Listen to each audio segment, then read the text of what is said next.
Hey, welcome to How to Write a Novel. It's been a little while. So when we last spoke, I had finished the first draft of Explode, the novel that this fucking podcast is about. Now I'm back in Taiwan. It was fucking crazy. So this all kind of happened by accident. I was in my hometown, and I just presumed I would hang out there. I mean, I was there for like a year. But, for an indeterminate amount of time. I just figured I'd be there for a while. And then my friend Mike had a wedding in Toronto. So I was like, all right, well, cool. Let's go to Toronto for a bit.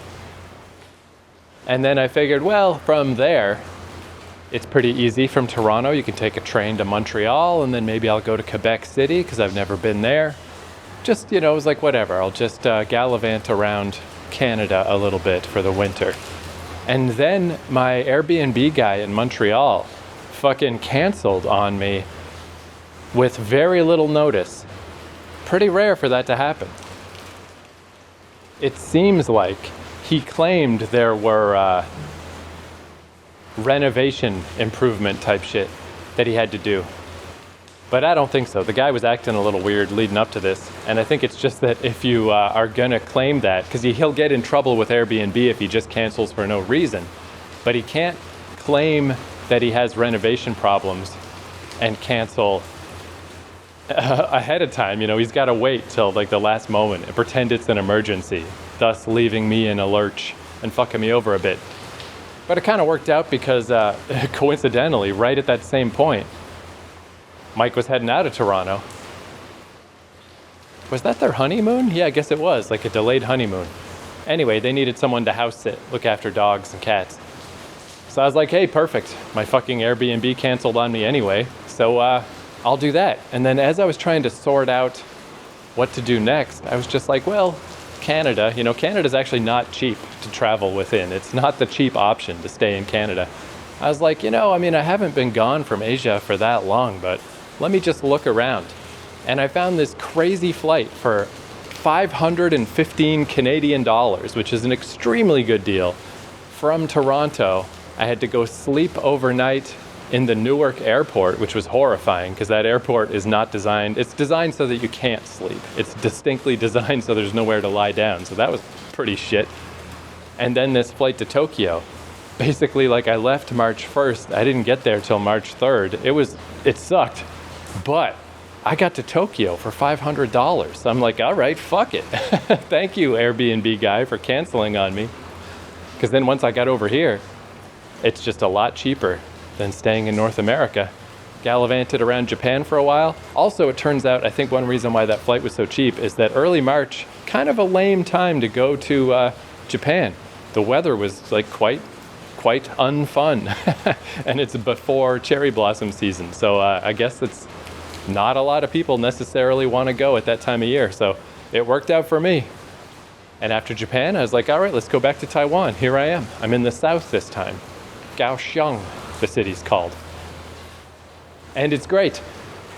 And right now, I'm just in one of these super duper awesome Buddhist temples. They're so beautiful, the Buddhist temples, like the Chinese style Buddhist temples in Taiwan. They're so elaborate. They're so pretty. It's just nuts. They're so great. They all kind of look similar, but they look similar in an awesome way. But anyway, it's raining, and I'm just in the temple. No one else is here, under an awning. But why I decided to pull out the recorder, because Lord knows I haven't gotten much done writing-wise. My plan was to finish. Now that I finished the first draft of Explode, it's like, all right, now let's finish the first draft of my follow-up novel, The Knower, because it was very near done as well. Just to get Explode off my mind for a while, put it on the back burner, and I'll move on to doing a proper edit. I figured I'd like to have another book under my belt too, because it's so close. Why not? It'll take the pressure off of Explode. It's like, don't overthink it. Don't put too much weight on this thing. You got another book ready to go. Don't worry about it. But it's mainly just that the daily writing routine, I just fell off so hard. It just doesn't even cross my mind. It's not even like I'm making the deliberate choice of like, oh, I ain't got it in me today. I literally just go days and days and I don't even think about it. Like once I finished Explode, it's like being a writer is like way back on the back burner of my life. I just don't do it. I don't even choose not to do it. I'm not even aware that I didn't do it until it's like a few days later. I'm like, fuck me. How have I done nothing? Come on, dude, get back on the wagon. It's really tough, man. The daily habit, I mean, I do think that was the secret to my eventual success in actually finishing a novel, but it is not easy. It is a hard habit to forge, and once you let it go, it's gone. So hopefully I'll have better news to report on that front. I'll get back on get back into that routine, because that was very important, and I have lost it. But why I wanted to pull out this recorder is, I am just, now that Explode is more on the back burner, and I can think of it more as just a larger conceptual piece. Every once in a while I do pop in and read a bit, and I'm like, oh, this definitely needs work. This is a first draft, all right. But hopefully the skeleton's good, and the basic ideas are good, and the basic book is good, but the actual line to line is not that good. It needs to be fixed up for sure. But the basic premise of it, the alien on an alien spaceship, two different alien species trying to understand each other, but in a very low-key conversational way. That type of idea is back on my mind, being in a country where I don't speak the language, and just coming from another country where I don't speak the language.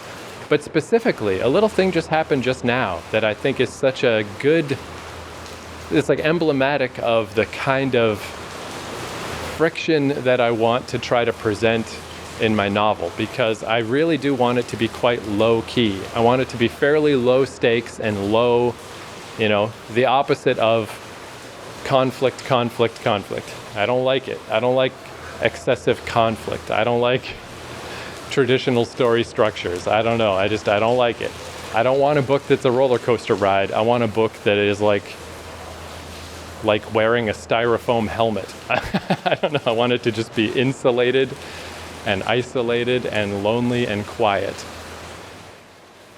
I want the problems to be small, but I feel like, relatively speaking, hopefully they will feel amplified. These small issues can feel bigger because that's the environment we're in. That's the overall tone of the story.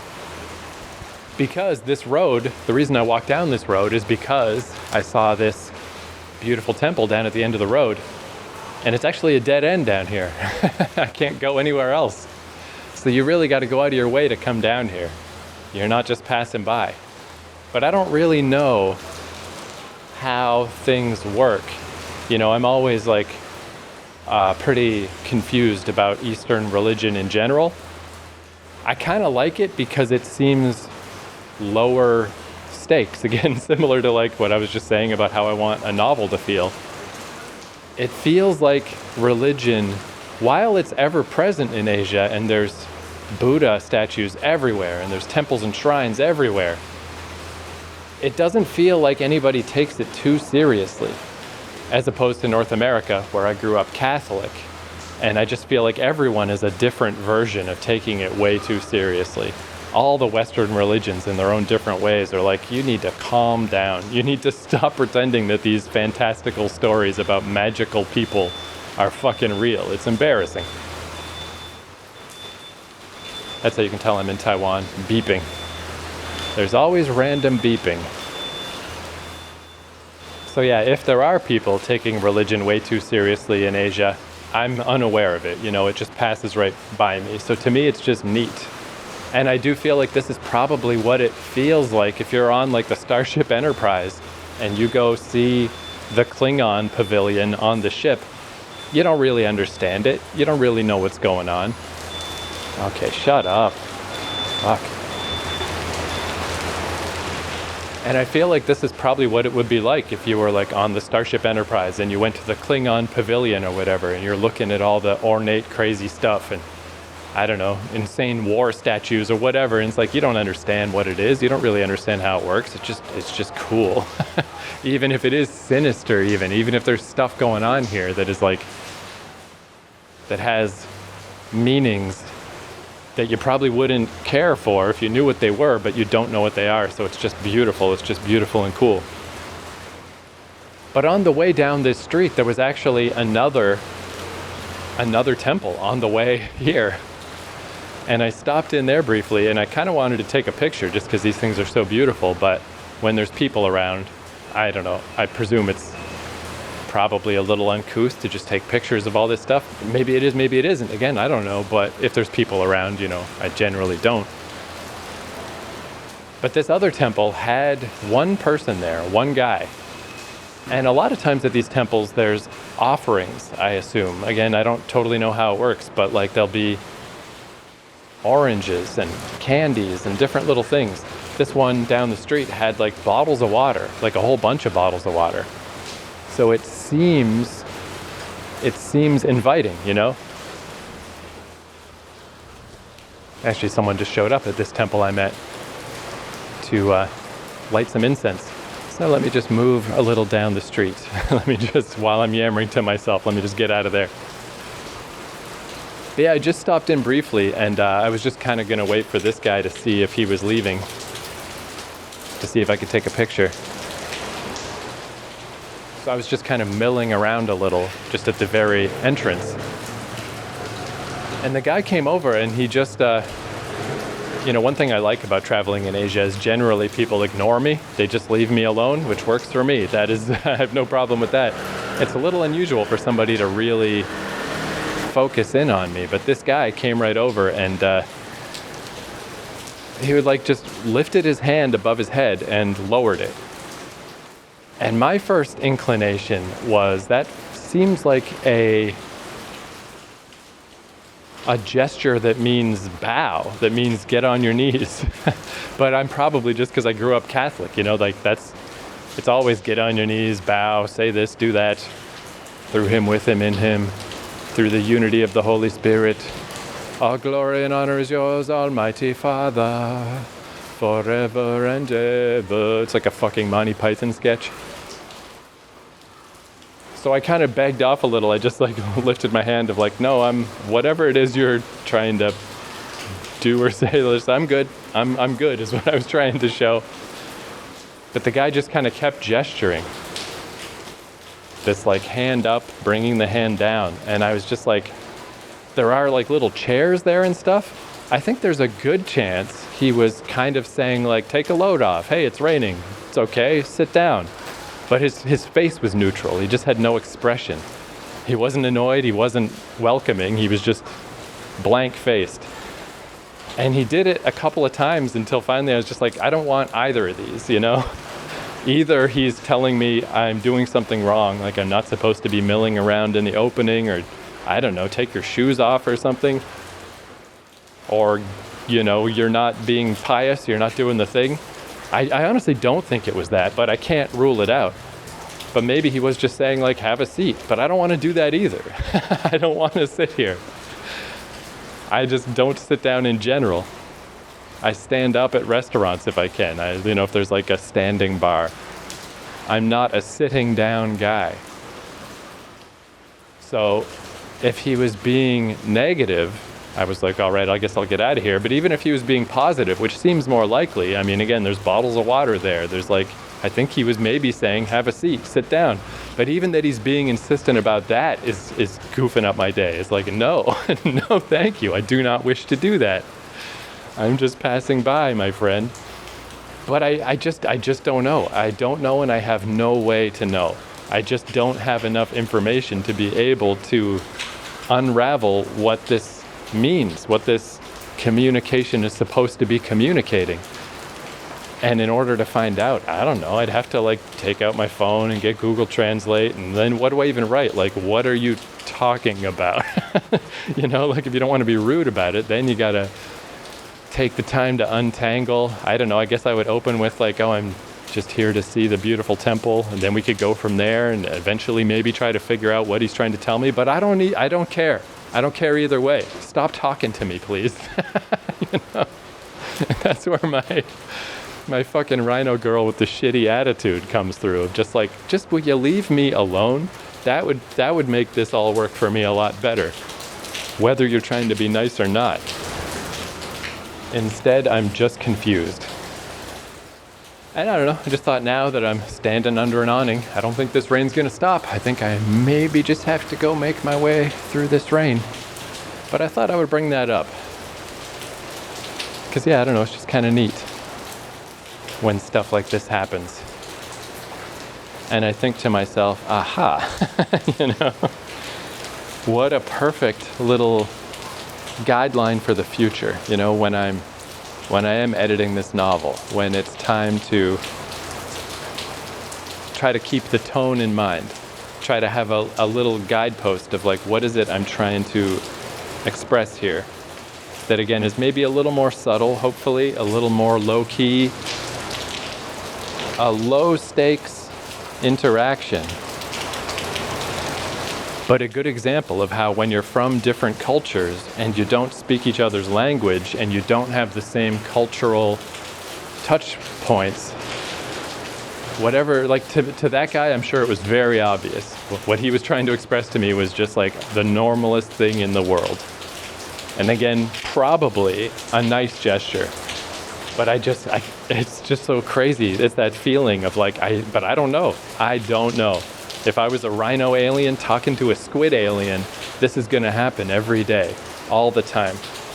I'm never gonna know what the fuck is going on. And obviously the differences are not that different in human culture, but they're different enough. They're different enough to still get that feeling.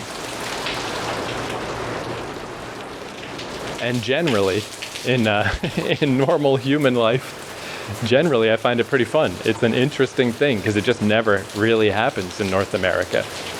North America is too easy, man. You always know what everyone wants of you all the time. And a lot of times, you know, it's like a little fun mental puzzle of like, oh, I've learned a little something. I've learned this, I've learned that. I've internalized this new thing. I've figured out this other thing. And then sometimes, yeah, I don't know, sometimes a thing like this happens today where I just didn't learn shit, I don't understand shit, I have no fucking idea. I can guess, but that's the best. It's the best I can do. So anyway, I think that's interesting. I think that's pretty interesting. Now, do I just keep standing here and hope that the rain passes? I could be standing here for a long time. I think I just gotta sally forth. I think I just gotta move on.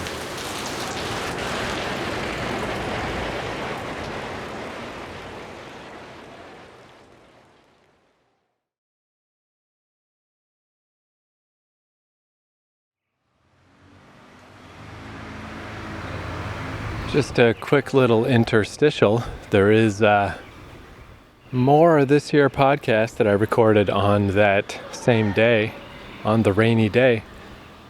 But this is a few days later, and I'm near a different, much larger temple. But just as I was like thinking like, oh, I'm probably just being paranoid or whatever. Funny that I like presume that maybe the guy's telling me to skedaddle when probably he's not. But at this other one, I don't know, it's just like, it's kind of a Lincoln Memorial sort of setup here. It's like steps you go up and then a big cool fancy temple. I don't know, nobody's around, so I was like, all right, well, let me wander up these steps and take a gander. And it was a very similar situation, just a random old dude sitting on a chair, just hanging out. And this guy hopped to his feet and seemed a lot more clear this time. I don't know, he's just pointing back at the steps. He maybe muttered something, but didn't really say anything, and nor did I. I was just like, all right, whatever. Was just here to take a gander anyway. So I wandered away, but this particular old man seemed pretty definitely here to tell randos to get the fuck out. So yeah, I just thought I'd put that in there because yeah, I was really leaning toward, probably the guy was like, hang out, sit a spell. But now further evidence is not, is that nope, I guess I'm not supposed to be there. Maybe they're just, oh, you know what it could be though? Because now I'm wandering over to the side. The actual reason why I came here is I was looking for a hiking trail. And over here, It is, yeah, like here's some hikers. Here's a sign. Here's like a little trail path. Shoshan National Nature Park trails. So maybe that guy knew that I'm obviously here for this, which I was, and the direction in which he pointed me over here to this path. So again, I don't know, the guy, this guy, he looked so stern that I assumed he was telling me to bugger off. But maybe he's just a stern old man who's pointing me to the hiking. Anyway, yet another great example. Yeah, even just within this little yammer, I think I've turned myself around. I've talked myself out of he was being uncool to no, he was actually being cool. He was telling me where to go. But it's just so hard to know. It's always so unclear and so hard to know what's going on. Okay, there's the interstitial. Now let's return to rain day for the rest of the episode.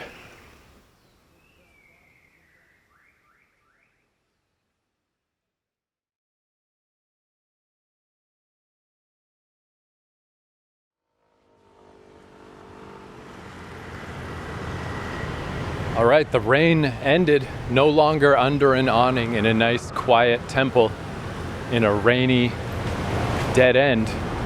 Now we're in the city. Now it's noise time.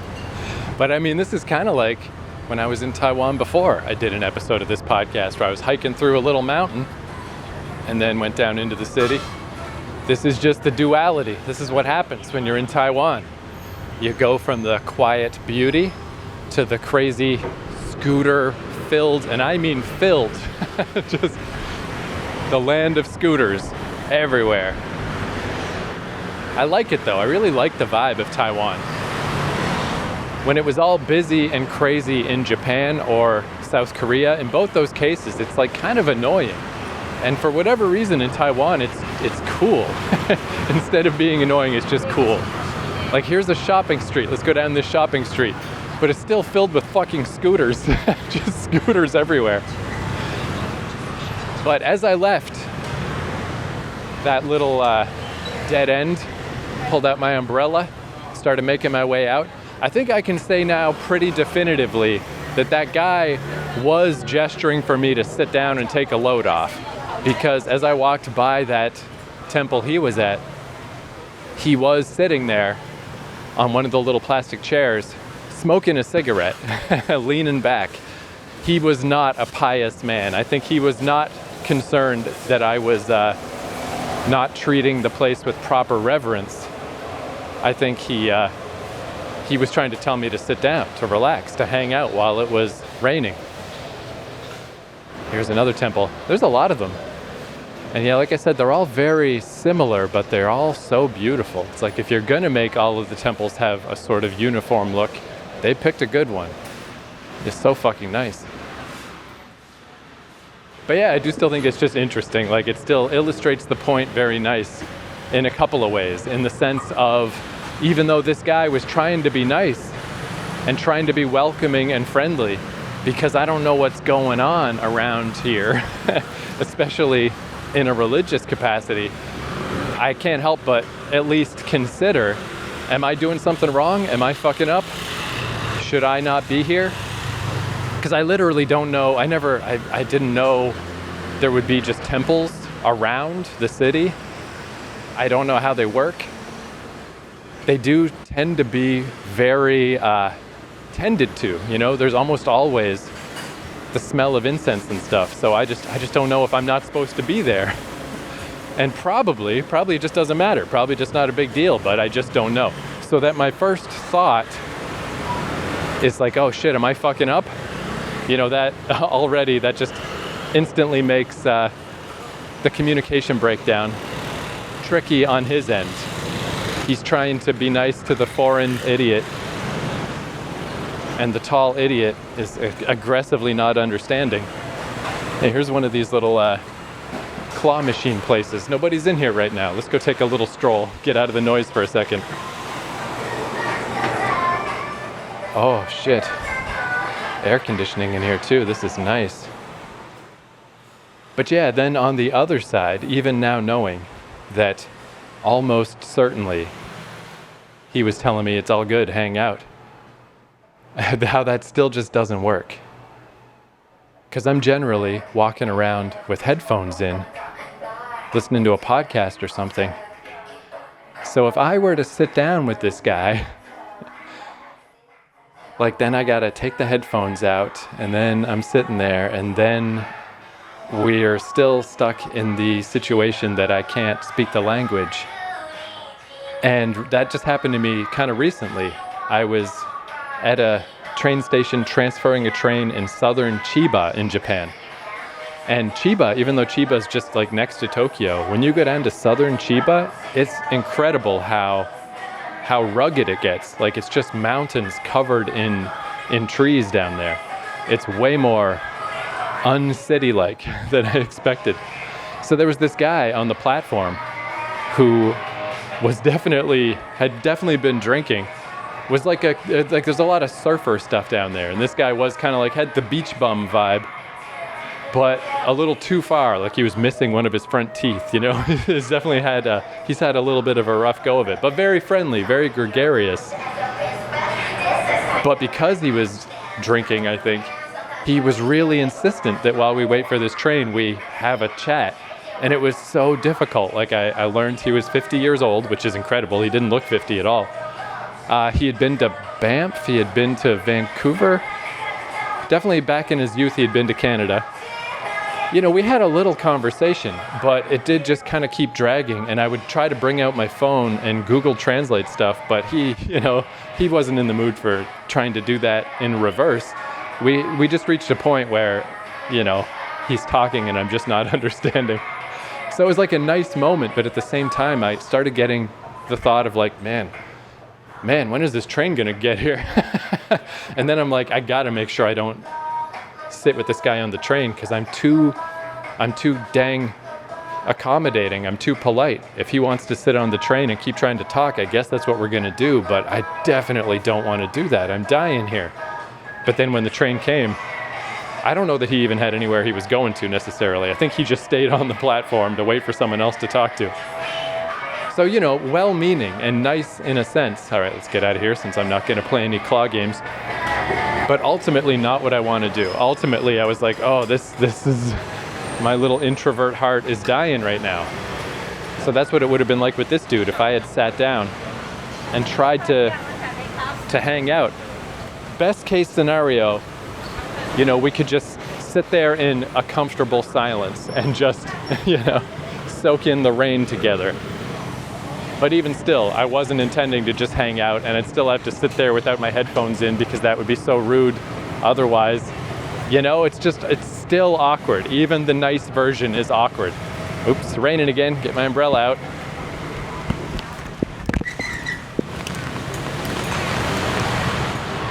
God damn. There's a little stoplight at this intersection, and there's like 30 fucking scooters all piled up here waiting to turn the corner. Oh, and here come more. Shit, I gotta get off the street for a sec. Scooter town. I could never possibly exaggerate the number of scooters in this, not just this city, because Taipei is the same in this country.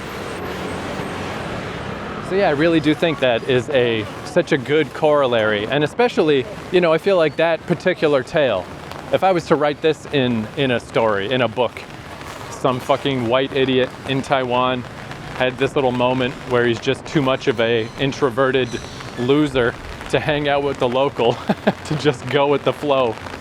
That's not particularly fun to read about. That's not particularly interesting. Here we go, a nice awning by a Family Mart. But hopefully, if I transpose that idea, that feeling, to a sci-fi story, then it's interesting. That's the hope.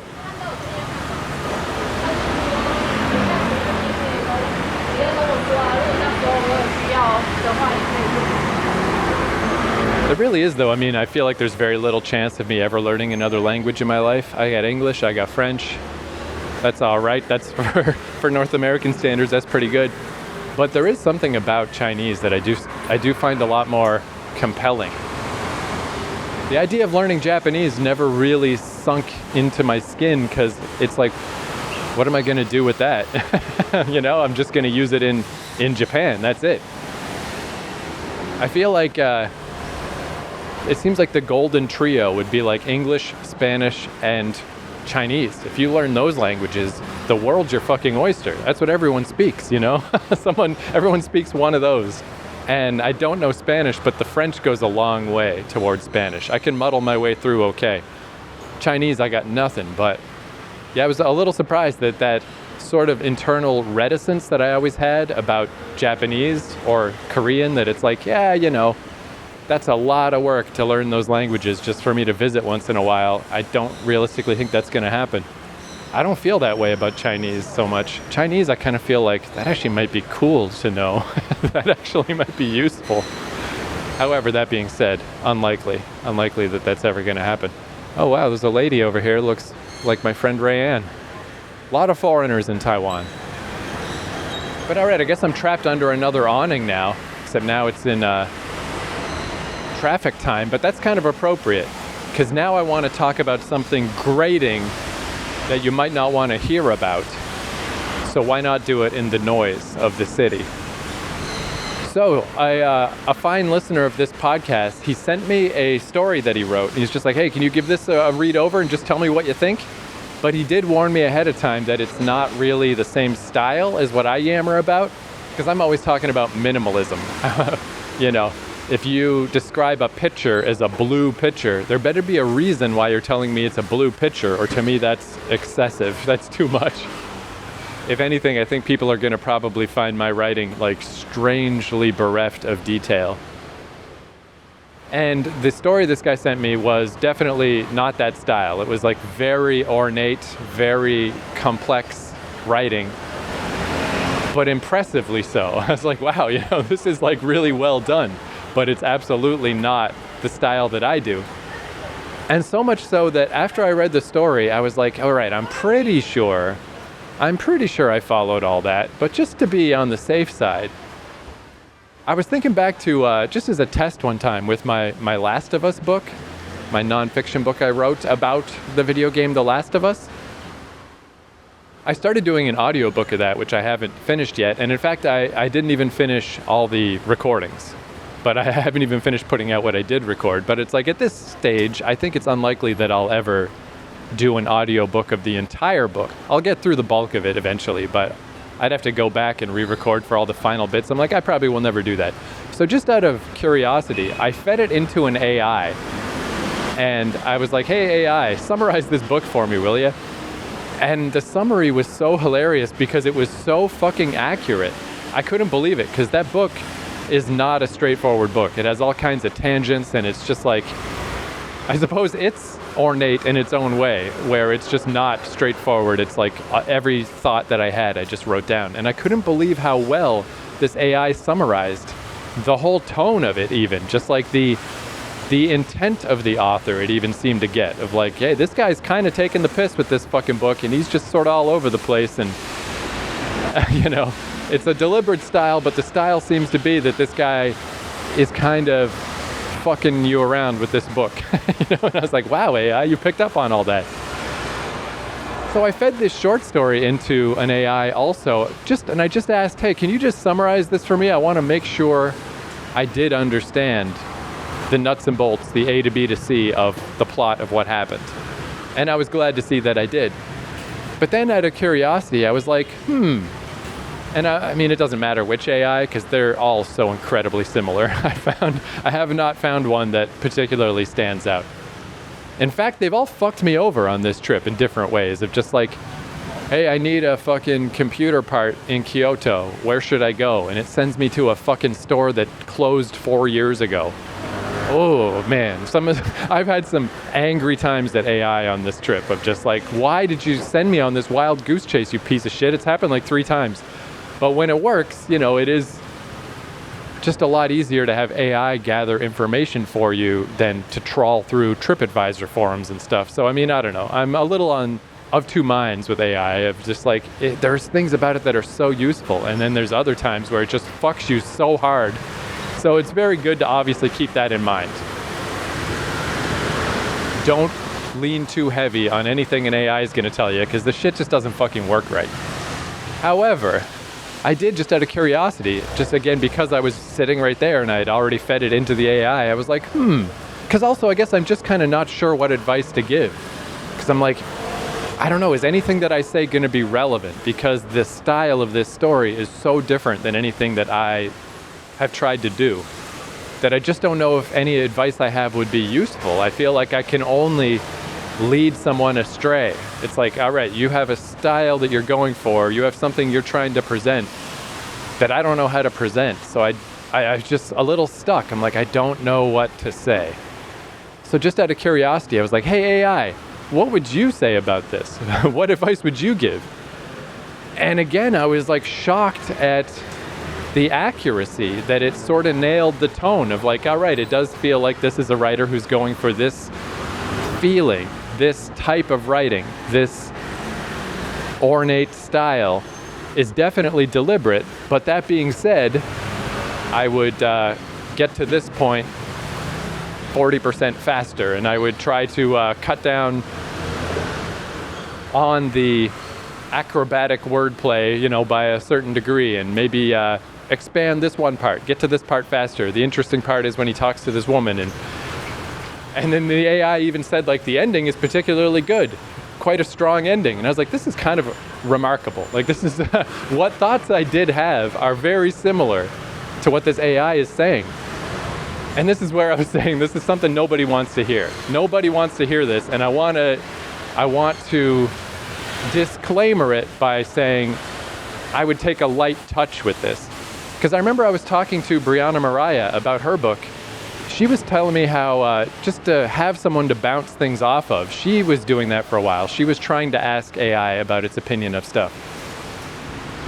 And she said something very similar to what I'm about to say here, is that basically it initially was surprisingly, potentially useful or an interesting, it would present interesting thoughts on the surface, but then it extremely quickly became not helpful, because if she tried to get deep into it, like if she really tried to talk to the AI about plot elements and stuff, hey AI, I'm trying to get from here to here, but I'm concerned about this or this, and then the AI would give some responses that made it clear that it couldn't remember the entire scope of her story, because she'd have to remind it, like, oh yeah, but I think you're forgetting this or that. And then the AI would be like, oh yeah, of course. But you know, pretty quickly it's just unraveling. It's like, okay, this thing, it doesn't know what the fuck's going on, you know? So I do think that's really about all I'm gonna pitch right here, just as an interesting idea, I think, is if you just use it very lightly as a very surface thing to just jog an idea. If you've never tried it before, I think it is so interesting to take a story and put it into an AI, just upload the text file and just have it scan through and give its impressions. Because I bet you'll be surprised how accurate it is, how well it has you nailed. However, beyond that, it's probably just not gonna be able to help you. You know, you still got to do all the heavy lifting yourself. You got to do all the hard work. And I think that's where like AI stuff, I know people hate to talk about it and just hate it in general. But I haven't ever had a particularly large amount of patience for that, because I never feel that way about any technology. Every new technology that comes out, there's always a cabal of people that are like, can't do that, stop that, let's go backwards. And if you look back through the history of technology, that's just never been how it works. There is no going back, there's no stopping. The only way out is through. Up to fucking atomic bombs, you know? We didn't just stop, you know? We redirected the technology and it went into other avenues. You don't just stop. You never stop. It's not possible. That's not how human civilization works. And I mean, I was hanging out with some of my Toronto friends, and a couple of them got into an AI conversation, and I just had to bite my tongue. All I could do was sit there, and I was only going to make my friends mad if I tried to partake, because it was all the talking points you've all heard of, you know, AI taking people's copyrighted work without permission and recontextualizing it and re-feeding it out into the world, but it didn't make that, it doesn't own that. And then the more abstract, like, and it's eating up all the water and the chips in the world. And just like, I'm not saying these things aren't true, but I look at it more from the perspective of, you got to imagine your great-grandson's generation, your great-granddaughter's generation. Is any of that going to be relevant to them? Or are they just going to live in a world that just has this technology and just sally forth, you know? It's ridiculous to think that this isn't going to happen, that it's just going to stop. It's like, I'm sure when the typewriter started, there were people that were like, I can't believe it. You're not writing with a pen in a book? That's fucking crazy. And I'm sure when disposable pens came about, before that, it was like, you're not using an ink fucking well? You're not using a quill in an ink well? What the fuck? You know, it's always like, oh no, the new technology is bad. It's so bad. And it's like, fuck off. Just fuck right off. It's not bad, it's not good, it's just new. It's here, it's not going away. I just have so little patience for we must not do it. We must resist. It's not going to happen. It's never happened ever. Not even once. It's not going to happen this time. And I just feel like someone has to be the bad guy. Someone has to fucking say it. Like, hey, this is reality, you fucking dipshits. The anti-AI discourse is so fucking tiresome. But that being said, I think you could way overdo it. I think the lightest feather touch, a wafer thin, is how you could maybe use it. And I'd be totally open to the idea of not using it at all. I have no intention of using AI for my writing in any way that I can conceive of right now. I only fed my Last of Us book into it as a test, and because that book is fucking bullshit anyway, it's just a silly fuck around book. The idea of putting like one of my real novels into AI and asking it stuff, it's not gonna happen. I'm not gonna do it. So I totally sympathize with the idea that you would not want to do that. And even if you do want to do that, you should definitely keep it very, very light. I just think it's interesting to bring up because maybe it hasn't occurred to a person. Maybe they've never tried it. And I do think it's worth trying. I think it's worth knowing about these things. It's worth knowing about this technology and having some experience of it. And it is shocking, at the very least, as a summary machine. It's like, holy fuck, this is accurate. What the fuck? How is it so accurate? That's crazy. Even just as a fucking parlor trick, try it out. Put something you wrote, take an old story that you don't care about anymore, that you abandoned, that you don't like, upload it to an AI and just ask it what it thinks about it. It's quite eye-opening. It's quite interesting, I think. Anyway, that's all I wanted to say. I'm not going to push the idea. Like I said, I'm not doing this. I don't think I ever will.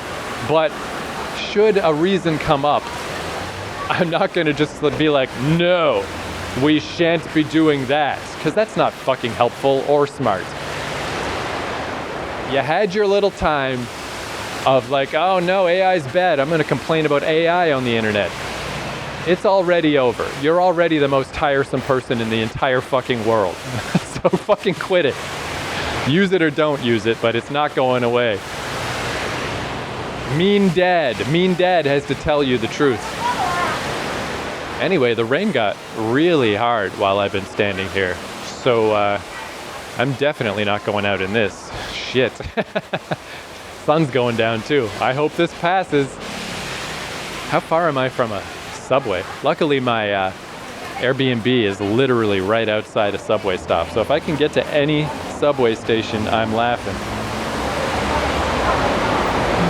Not too bad, not too bad. Geez, yeah, I'm only like 2.5 blocks away. But 2.5 blocks in this is still like a biblical goddamn flood. So I'm gonna wait for a little while. One thing though, while I've just been standing here yammering to myself, there's like statues all over Asia. It's one thing that I love. It's like you're in a museum everywhere that you go.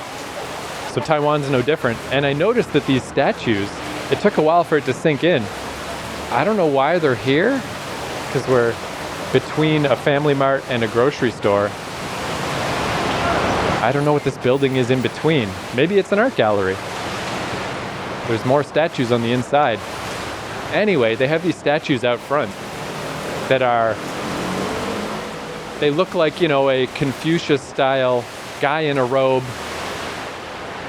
very serious, scholarly looking guys, but one of them is on a motorcycle and the other one has a laptop on his lap. What a cool statue, because it totally looks like an ancient wise guy, wise person who should be writing with a quill on some parchment, but he has a laptop.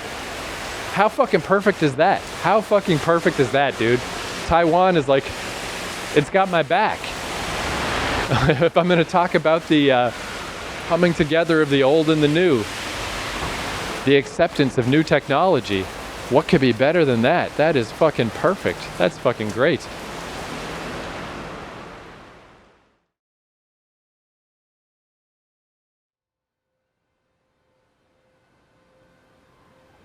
Hey there, a little addendum. So I'm in Taipei now. It's taken me a little while to put out this episode. So instead of Kaohsiung, I'm on the other end of Taiwan now. Delightful to be back. I fucking love Taipei. This country is just a cool ass country. But in just the few weeks since I recorded the rest of this episode, some pretty crazy things have been happening that apply to this yammering about AI. The war between Russia and the Ukraine. Ukraine is turning it around like nuts, like nobody ever could have imagined that they would. And it's, it's nice because you don't often get a political villain who is so clearly in the wrong as you do in this case. Russia is just so in the wrong that it's just like, you guys need to fuck off. But they are not. It's been 4 years and they're not fucking off. It's just so hard to wrap your head around, right? Like, hundreds of thousands of casualties, and the statistic at this point is like a Russian soldier, when they send them out, it's like 20 to 35 minutes expectancy before you die. Like, how can a military leader or a dictator, like, you do have to be so fucked in the head to be willing to do this to people. I got kind of stuck on, to take it back to my dumbass writing, I had an old episode about a Superman story I was working on called The Overman. And I really got stuck writing that story because every time I think about it, I just think, like, if I was Superman, I would just use my body like a bomb and I would just spend all of my days destroying fucking countries that are dictatorships. I would just wreck them. And of course, how precise can you be about that kind of thing? Before too long, you'd just be killing innocent people. You'd just be destroying everything. But that's what my Superman would do. He would just be evil. But I can't think of any other way for that story to go. And I just don't know if that's a story I want to write. But yeah, the incredible frustration of these situations that these fucking leaders, they just won't stop. It is a literal meat grinder and they just won't stop. But at this point, the Ukraine has Russia on the back foot. It's really looking like Russia is gonna lose. They're not gonna win. What they thought would take like a week has taken years and is now turning around. But it's basically entirely because of drone technology. Just that modern warfare supports the defender to such an enormous degree that you can make these small drones that are relatively inexpensive compared to the targets they're blowing up. They can go deep into enemy territory. They're small enough and they fly low enough that air defenses can't see them and can't stop them, or the air defenses have already been blown up by waves of other drones. And what allows them to go so deep, like how these like oil refineries and power plants and bridges deep inside Russia are getting destroyed, is because the drones don't need an operator. They use AI, and it's fucking incredible. It's amazing to watch a drone fly by just over the top of buildings, like flying so low, and then it sees the oil refinery and it dives and kaboom. And it's just able to do that autonomously. It's fucking incredible. And That's motherfucking AI. That's like exactly what I was saying before is technology doesn't, the human race has never turned its back on a technology. Technology doesn't stop. Nuclear power is not gone because of nuclear bombs. And AI is no different. If there's problems with AI now or in the early days or initially, it'll morph into other things. It's going to go other places. And I can't think of a better example than that. I was just listening to a guy give a talk, since I'm here in Taiwan, about the idea of China attacking Taiwan, which is mainly a lot of bluster. They've been talking about it for fucking 70 years. It was probably never going to happen anyway. But now when you apply this drone technology, the difficulty of taking over this island was already hard and not worth it. And it's just so impossible now. There's just no way. And how fucking great is that? I mean, in the example of the Ukraine versus Russia, I mean, to put it in nerd parlance, let's take old Star Wars. I was never a particular Star Wars fan myself, but I know everybody loves Star Wars. Everybody fucking loves Star Wars. It doesn't matter how bad it used to be. It doesn't matter how bad it is now. I know y'all love Star fucking Wars. What is Star Wars in real life if not this? What is the rebellion fighting the Death Star if not the Ukraine fighting Russia? And it's fucking happening, and the rebellion is winning because of AI in drones. So anyway, I just wanted to throw that in because yeah, I'm just not on your side. These anti-AI people, I am not on your side. It's the new tech. It's not going to stop. Go ahead and bellyache if it makes you feel better. Technology's a process. We'll get through the rough patches. We'll get to something else. Yeah, I found all this belly aching very tiresome right from the get-go. But at this point, you know, I was saying how my friends were complaining about AI in Toronto, and I just kept my mouth shut. At this point, I would not keep my mouth shut. At this point, we would have had a fucking argument. The applications are already becoming evident. Things are happening in the world geopolitically that could not have happened before.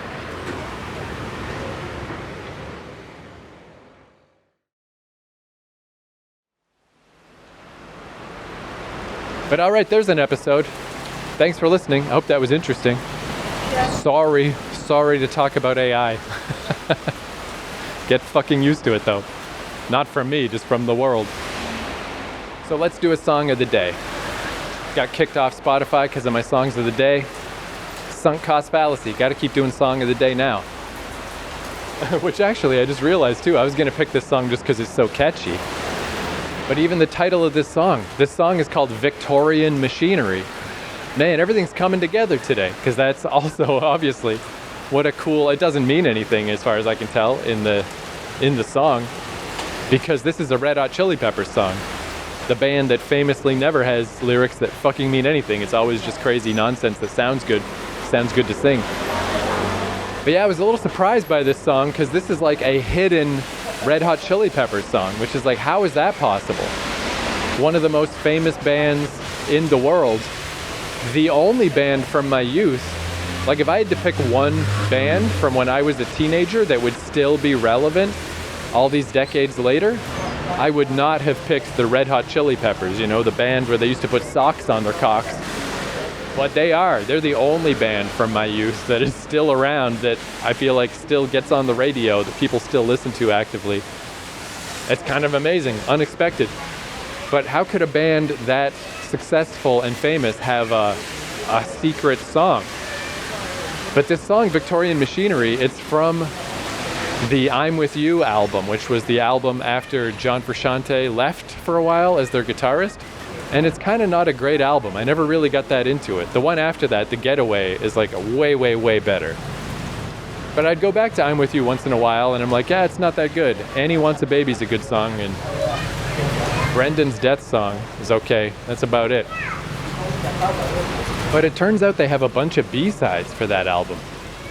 And man, it's so bizarre sometimes, like what people pick to put on albums, or what they pick as singles or whatever, or whoever picks these things, if it's them or the record label, or I don't know.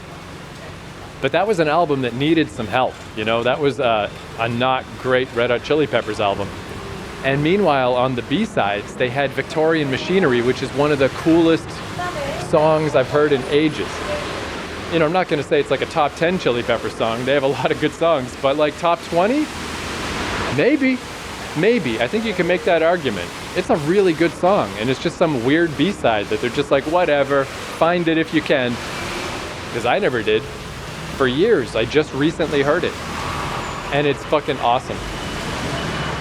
You are my Victorian machinery. This song rules. And again, just accidentally, that title at the very least totally fits with the shit I was just yammering about. That's great. But all right, I think this rain actually did calm down a little. I might risk it. I might venture out into this. But all right, thanks for hanging around with this podcast. Again, no particular plans for regular updates from here on in. But I do hope next time I have something to yammer about, I've gotten back into a consistent writing schedule. Because yeah, it's just crippling me. It's just a killer. There is no way around it. A habitual writing routine is the only thing that has ever worked for me and ever will. And I'm just not doing that right now. And it's like, shit, dude, come on, get your shit together. But my shit is not together right now. But hey, at least my shit's not together in a cool, interesting city. All right, here's Victorian Machinery. Thank you for listening.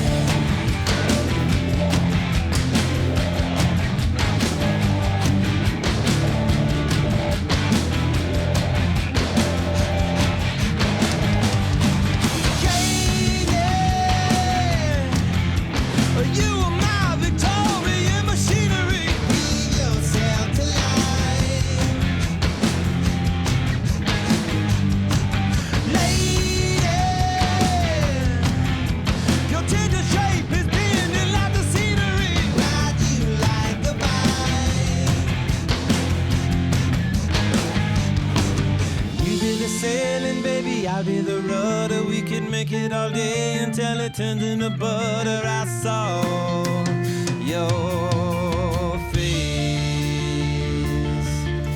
a seminal pleasure. I will love you forever. When I heeded your call in every heavy endeavor, I'll keep your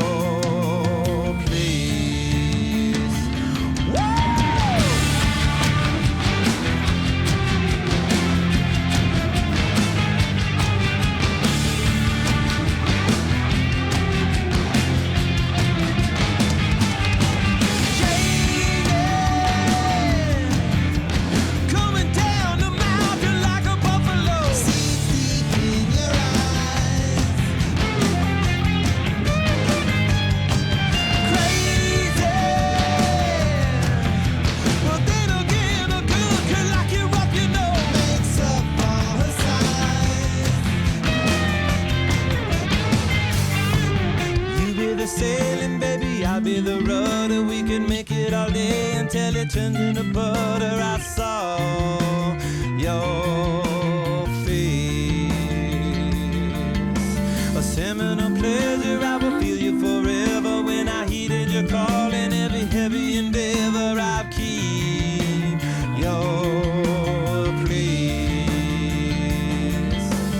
Be yourself when I saw, yeah.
shack, and baby, I'll be the desert. There is nothing to lack when there is nothing to measure. It's all space.